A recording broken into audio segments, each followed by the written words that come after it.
Hello everyone, today we're back in another Dinosaur Simulator video, as you can see. So this Friday, it wasn't really an update week, it was kind of like just a quality of life update, but it's actually a lot more overpowered than people think, and we're going to be going into why it's overpowered, how you can abuse it, not abuse it, but you know what I mean, and things of that nature. So version 12.2.9, we have map server list. You can now see the available servers in the map menu. You will be able to see a server's server ID, server type, region, number of players, and playable bonuses. Now, why is this huge? We'll go into that in a second, but let's keep reading. Roleplay servers. VIP server owners can now turn their server into a roleplay server in server settings. You no longer take damage from anything. Now that's huge. This is including players, by the way. You can only deal damage to non-players, aka AI. Regional playable bonuses are capped at 1.25x and 1.5 on weekends, and players can spawn public roleplay servers in the maps menu. So now let's take it to the game, and we're going to be showing you guys why you can abuse this and how it's going to help people get DNA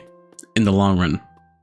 Alright, so as you can see, we are in Dinosaur Simulator right now. Now, if we go to maps, and you could obviously see default map and trading map. So if we click trading map, obviously it's just one server. This is the trading. But if we click default map, you guys can see that there is a bunch of servers where there's different types of growth boosts, different types of player counts, different regions, everything. It helps players that are not in the US, players that want to find a specific dinosaur to grow, to get more DNA, doesn't matter. But let's go into the roleplay server option. So roleplay servers, I'll show you why they're so essential right now. So you're going to want to look for a somewhat populated roleplay server, because once again, it's still standard as usual DS. The more player count, the higher DNA you will be receiving. So I'm just gonna go to the 3 out of 24. Obviously you can, oh, okay, see, it just refreshed, but you can join a populated server or you can wait for one to open. I think my game just glitched.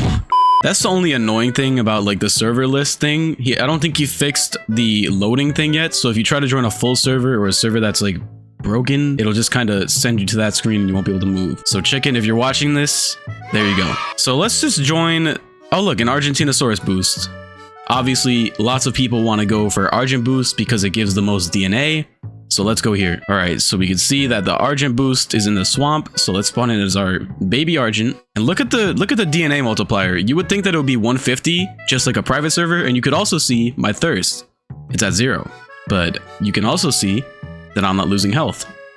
Now, why is that? It's because this is a roleplay server. So if we go over to this Argentinosaurus right here, which is very much a real player, and we just try to attack him. Look at that. You cannot damage people in roleplay servers, so people who want to AFK farm, you are in the safe. I don't know why this guy's eating either. I guess he doesn't know the fact that you don't have to eat or drink to survive. So let's go over to the swamp and see the maximum amount of multiplier we can get. So people who were using private servers to grind before, this is your best alternative now, because 1, you can't be killed. And 2, even if the boost isn't in your favor for dinosaurs, it's not like you'll get a small amount of DNA. You're still going to be getting more than 150 most likely, but it's a lot better. So look, you can see I'm getting 386 in a roleplay server where I can't die, mind you, compared to a private server where you only get 150 per every 3 minutes, 30 seconds, however long it is. So this, let's see how much we can make per hour. So if we did 386, hold up, let me show you guys my calculator. All right, so if we did 386 times, I think, okay, so 17 payouts per 3.30 or 3.5 actually, because it's in an hour, is 59.5 minutes. So that would be an hour. So let's do 386 times 17. So you would make probably about 7K per hour, maybe even upwards of it if it's a big server. Because as you can see, this server is only about 10 people out of 24. So it could probably be upwards about like 4 something. I'm assuming maybe 450. So 450 times 17. This is a bigger server. So it would be 7,650 per hour compared to, let's see, 17. Compared to 2,500. Now this is massive. This is massive because 1, obviously, once again, you can't die. So there's no risk. It's all risk or no risk, all gain. It's probably the best thing that Chicken has added so far because it'll help new players out, and not just new players, it'll help even like everyone. So let's see if you did like a whole day of grinding of just DS. You left your computer on for school. Let's see, times 17, obviously 7,000 per hour, and we just did like 8 hours. Oh my 54,000 DNA just from sitting here, leaving your auto clicker on, obviously, so you don't crash. You would want to leave your auto clicker on the chat like this. I put it at about like 4,000 milliseconds and it works like a charm. You don't need to do anything, trust me. Just try to get a server that looks like it'll stay populated, because if people start leaving and you're the only one in the server by the end of the time you come home, your DNA multiplier will probably be a little bit skimpy, but it'll probably, regardless, still be more than the 150 limit you get in a private server. All right, so coming back here, obviously, another thing that people don't know is that days also provide you with more DNA. So you can see that I have 274 days right here. You're gonna want to be over day 100. If you're not over day 100, you're not gonna get the maximum of DNA you can get. For some reason, a lot of people still don't know this. They're growing stuff and not going for days on them because they think it's just useless, or they just don't want to, but they don't know the maximum of potential that they can get from the day boost. And obviously the weekend boost is also in play. Also, another thing, obviously, as I said, the player count also comes in a pretty big chunk of DNA. Obviously, if people started leaving, it would probably drop down to like 1 something, maybe 200. I don't know. Either way though, you're gonna want to look for a semi-popular server, if not very populated. It doesn't even have to be boosted for your dinosaur. You'll still get more than what you will in private servers. Trust me on that. I've done it all night, and as you can see, I bought Alamedas, by the way.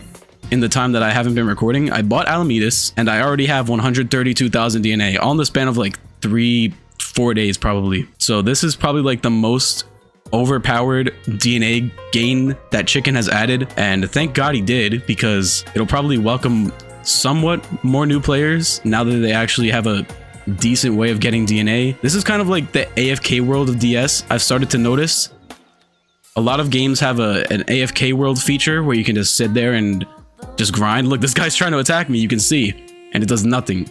I'm just gonna smile back at him because he doesn't do anything to me. What is he supposed to do? That's what's so great about this roleplay server stuff. They can't do anything to you, no one can harm you, and you don't even have to eat. You just leave your auto clicker on your chat and boom, you're done. You just sit there for the night, whether you go to school, whether you go to work, it doesn't matter. You just have a good time outside of your life or life on DS, and boom, you're coming home with about 50,000 DNA per 8 hours, or however long you want to leave for. But yeah, that's probably like the most overpowered DNA grind for this map, and probably in DS history. Obviously the Argent boost is still better in public servers, but you actually have to be present at your computer for that. So this is the best, like, I want to say like AFK method, but I'm just gonna make it like the best DNA method, because likely everyone who wants to gain DNA wants to be away from their computer. I can't imagine a world where you'd want to be sitting at your computer 24 hours a day, just walking around. Like you don't want to do that. But yeah, that's gonna wrap up this video. Let me know if this guide has helped you in any way. You know, obviously most people probably already knew this, but this is for people who don't know how to use roleplay servers and stuff of that nature. I gotta see how you make them, by the way. So he said you can make them. How do you create roleplay server? I see. So you can just create your own server. I don't think you can select the boosts or anything, but you can make your own server, and then yeah, that's actually pretty cool. So you can probably just make your own server until you get like an Argent boost or something. I did not know that until now. Hold up, that's actually overpowered. Damn, okay, I did not know that. So that's another tip for you guys that I didn't even know myself. So it refreshes your boosts every single time, and you could probably just ask people to join when you find an Argent boost or whatever you want to boost. But yeah, that's gonna wrap it up. Thank you guys for watching, and I'll see you guys in the next one. Peace.